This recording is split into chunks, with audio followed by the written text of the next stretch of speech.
So earlier this year, we are heavily debating the Parliamentary Services Act. It's an act that was repealed in 1992. So some of the elements of this PSA includes in terms of the autonomy of Parliament to function on its own. As we know, and I think as many people will be familiar with, it's very much tied to the executive or our Prime Minister. Kita nakkan Parlimen bebas mempunyai kuasa sendiri menentukan hala tuju kemudahan bukan saja Speaker, SUDR, staf-staf Parlimen tetapi ahli-ahli Parlimen kedua-dua pihak saja.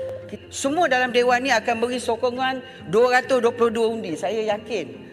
Confirm sebab kemudahan pindaan ini, perlembagaan ini adalah kepada bukan saja rakyat di luar sana tetapi kepada kita semua sebagai ahli parlimen. So one of the things that the bill was kind of lacking, and if you guys read the op-eds by our parliamentary experts like Muhammad Krishnan, it was the financial autonomy. So in this kind of reflection, we can also see the budget allocation for Parliament increased from 166 million in 2024 to around 180 million in 2025, and currently it's 220 million. And also there's a specific allocations of 5 million ringgit for PSSC, or the Parliamentary Select Committee, which what they do is to be the checks and balance and look at the oversight. We're always pushing for more of the sort of autonomy for Parliament to decide what they want to allocate their funds for. Currently, it always relies on the executive for each of the budget. Generally, when you think about Parliament, you only think about the Dewan Bersidang, so it's always like MPs, right? But behind this scene, there are a lot of research that goes into it.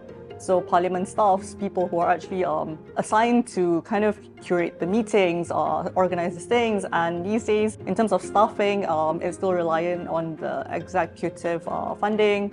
But when, say, like Parliament knows what they want in terms of modern Parliament, how many people they want for research, so this kind of allocation should be given to Parliament to have this checks and balance, and also have to giving them the autonomy to decide what they want to spend on. So one of the CSO's recommendations was actually to have Parliament to table their own annual report and budgeting. So these are like, you know, to see how the fund is being used, how is it being allocated. It's very transparent, and what's the oversight is about. Yeah.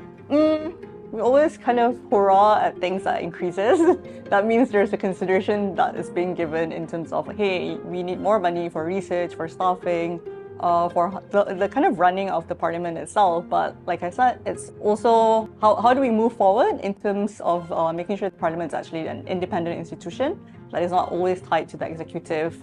So we have to have that kind of separation. Ideas was part of the kind of coalition of different CSOs that push for parliamentary services reforms to have a certain provision. So one of it is actually the financial autonomy, which is to, like I said, the budgeting is being kind of like under the Parliament itself. Parliament decides what they want, and also how the Parliament would track it would also be the annual reporting, accountability in terms of what kind of people pull out, who they want to hire, how many human resources. It's not so much tied to the Prime Minister's office in that sense. Yeah, I mean, I'm not so familiar with the logistics of it, but I think seeing just like a very 2024, 2025, and like for budget 2026, right? There's a steady kind of increment.